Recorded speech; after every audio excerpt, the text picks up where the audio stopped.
starting on a strike.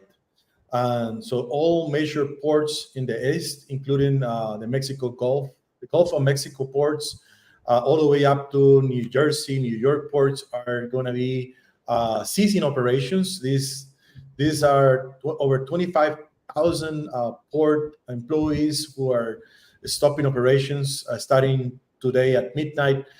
This is going to affect the economy. JP Morgan has reported this could mean a $5 billion a day lost to the United States economy, and this is only 4 to 5 weeks away from the election. So it's kind of like a political issue as well. Kind of like the perfect storm for the elections, whatever. And the Biden administration has pronounced they're not going to do anything because they believe that the workers should negotiate their fair wages. That's what the Democratic Party and the Biden administration is saying. Even though by law there is a law that allows them to send workers to work at the port. They have a way to enforce the port, which are essential workers for the U.S. economy, to work. And how's that going to affect the international moving industry? This is going to affect the economy in general. All port economies are going to be affected, and this is going to be potentially an additional wave of inflation. And as you know, inflation in the United States, in some of the bigger cities, it's already really bad. And this is a reason why a lot of people are looking to move to Mexico, or looking to move to Costa Rica, Panama.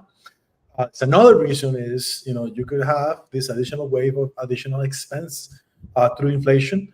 But on top of that, my particular customers, they're not shipping savvy. My customers, they're only doing a shipment once in their life because they're moving into Mexico, Costa Rica, Panama. They don't know about this. And on top of that, this has been, it's not everywhere. You cannot see this. A lot of the news are not reporting this. So it's kind of like, it's not out there. Nobody's really talking about it. But this is going to affect the shippers. The big shippers like Walmart, Costco, big, big retail stores, they have the infrastructure, and they have been stocking themselves with product, and they may hold for a month, maybe a month and a half, just fine. But if you're shipping just once, maybe you're just shipping your vehicle one time, guess what? Your shipment at a port stuck in this process could pay an additional $2,000, $3,000, $4,000, $5,000 on additional storage fees. So you're thinking, okay, I'm shipping my stuff, I'm booking my service for October the 5th, or in the first weeks in October. If you don't plan properly, and we're doing this with all of our customers, initially we're sending out emails to our customers and notifying them through our WhatsApp groups with each customer and each family. We're letting them know what's happening. And we are also, the customers that may be affected, we are trying to change dates or moving their shipment to a warehouse facility where storage fees are a lot lower than at the port. We're working with each case. But essentially, we are holding people, we're stopping people from shipping on October. And this might affect our business, our sales, but I think it's fair to be upfront with the customer. If we know if this is going to happen, we should be upfront. And I think some other shippers, because this is going to affect them directly, are going to try to push an additional sale versus holding back on shipping in October. So Pablo, this was news to me also. You mentioned that, but this was news to me when you contacted me this morning. We started talking about that. I wasn't aware of this at all. So let me understand here. Are we talking about one major union here when you're talking about so many? Okay. Yep. And how long has this been sort of like in the works with them? Well, they have a contract. They have a contract, and the Union of Workers for Ports, they have a contract. It's supposed to be for 6 years, and it's supposed to be renewed tomorrow or tonight. Every 6 years they start renegotiating.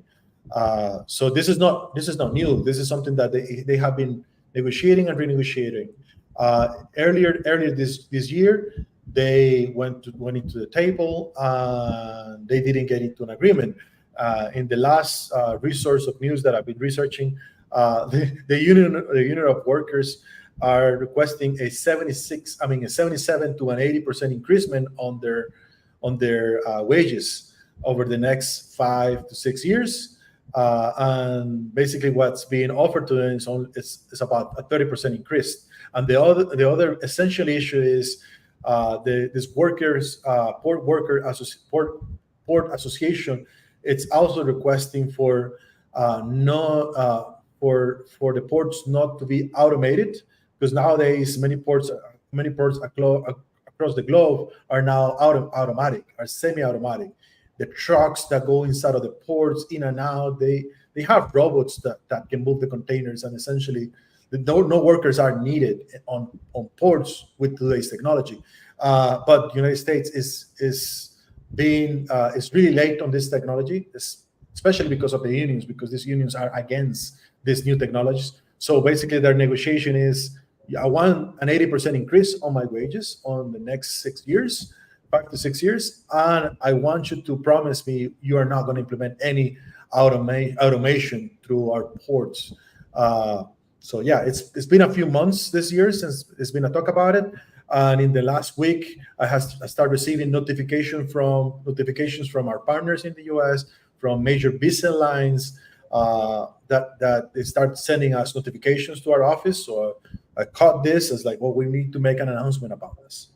So shipping that is done are coming into Costa Rica or Central America from other country besides the U.S. Are they affected by this also in some ways? No, I don't think so. Most visa lines should have other routes to go through. Not They may not have to go through the U.S. Some shipping lines will always go through United States, but many will have other routes. So instead of going, America, or Central America or South America to Florida to go to Europe, or they may go to Brazil and then go to Europe, or even Panama has direct lines into to the other continents. So this is mainly an issue for United States, mainly an issue for the economy of United States. And like I said, it seems like it may be a political issue that it just turns out that is on the election season. So because when we sort of like branded this interview, we talked about the expats, and of course we're very much affected by that. But what you're saying is that it's anything that's shipping. It's any imported, exported products coming into Costa Rica from the States or going out and stuff. So this major economic the local economy in Costa Rica could get affected, in a sense that United States is one of our bigger customers. We export bananas, pineapples, and other products to United States. So it's one of our biggest clients as a country. So the local economy could be affected because of that, because whatever is shipped to United States may not be received. And this could be that is negotiated in a week, but this could be that is negotiated in 5 weeks or in a month. So we don't know how long it's going to take. So now, let's say, for example, hypothetically, I'm one of your customers and I'm waiting for my goods to come in from Canada via the US. What are you recommending me to do today? Okay. If you are one of our customers and you went to one of our consultations, but you haven't booked anything, we are recommending, let's put a hold on your shipment. Let's not book anything. And I have the feeling, because I know this industry, I have the feeling a lot of shippers are going to go like, they're not even going to mention that there is this dilemma, strikes, or there are going to be issues at ports. They're just going to go like, give me your credit card. And then when you have your credit card, they're going to send you an email saying, oh, you know what, there is this problem. And I don't think that's fair. So I want to be really upfront. So the first thing is, let's put a hold. And I'm the first, regardless of this strike, I'm the first to put a hold on people's shipment. I'm the first to say, don't ship your car to Costa Rica. You can just buy another one here, unless you really have to, or unless it really makes sense for you or your family. So I slow people down more than I want them to do the shit. I slow people down because oftentimes it's just a matter of them knowing a little bit more about the country and other things. So that's the first thing. If you haven't booked anything, let's put a hold on it. Just wait. If you already booked something and it's to be loaded in the next few weeks, our team, we have operations groups with each customer and with each family. We already sent out notifications to each customer based on their situation. So that is an additional research and investigation through our partners in the United States and Canada to see if they're going to be affected and if they can still offer the service, or if we're going to have to wait and put this in storage. So if you have already booked, we'll look for other resources, solutions, way, and timing. Maybe you can wait another couple of weeks. That shouldn't hurt anything. Or I will give you other options. Sometimes that could mean that we pick your shipment, and instead of loading the container right away, we can store it into a storage facility, which is a lot less than one day. A port could cost $200 a day, and a storage facility for a container size could cost $400 a month, or you know what I mean. It's a lot less expensive, so it's easier to handle if you plan ahead. So instead of loading the container and shipping the container, we will store this and put your shipping in a storage facility and wait a little bit until this has gone. And I don't think it's gonna last forever. I don't think it's gonna be months. Once again, this could cost up to like $5 billion a day for the economy in the United States. And the strike workers, for my research, they are not gonna get paid if they go into a strike. So the worker itself, if they don't come into a resolution, they're gonna not get a paycheck. So I don't think nobody could hold for 3 months without a paycheck, even though, you know what I mean? It's hard for me to believe somebody could just say, okay, I'm not going to work for 3 months until this goes away, or until I get my 80% increasement on my salary. So I think it may be a couple of weeks, maybe a month, and it's just my guesstimate, right? I'm just guessing. Is anything going to happen? Nonetheless, what do you recommend for people to do to keep informed? We really appreciate you taking the time to do this quick interview today. We're going to publish an article in mag506.com that's going to be launched tonight. And of course, with your cooperation, maybe we could do regular updates on what the progress of the situation is, and also your recommendations in terms of what to do very specifically for the expat population, which is directly, I think, affected by that, and is pretty much our target market and group here in this show. So I guess what you recommend to people is to stay tuned via social media, what you do, your Facebook page, I guess. What do you recommend? I'm very active on Facebook. This is my personal account. I share a lot of information in my personal account.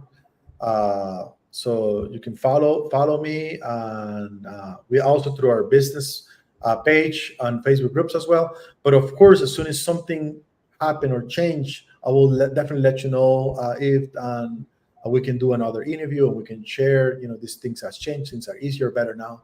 I would say be careful. A lot of shippers are going to try to push a sale, and that's my biggest concern. This industry, I'm sorry to say, but the moving industry in general in the United States and Canada has not a good reputation, and has not a good reputation because lack of clarity, lack of not saying these things up front. And I wanna prevent from people just to hire a shipper that says, okay, no problem, and later have the container stuck at port and an additional bill of thousands of dollars. Perfect.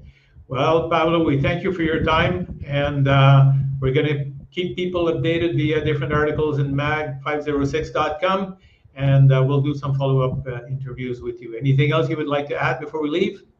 That's it. Thank you so much. Thank you very kindly. Ciao.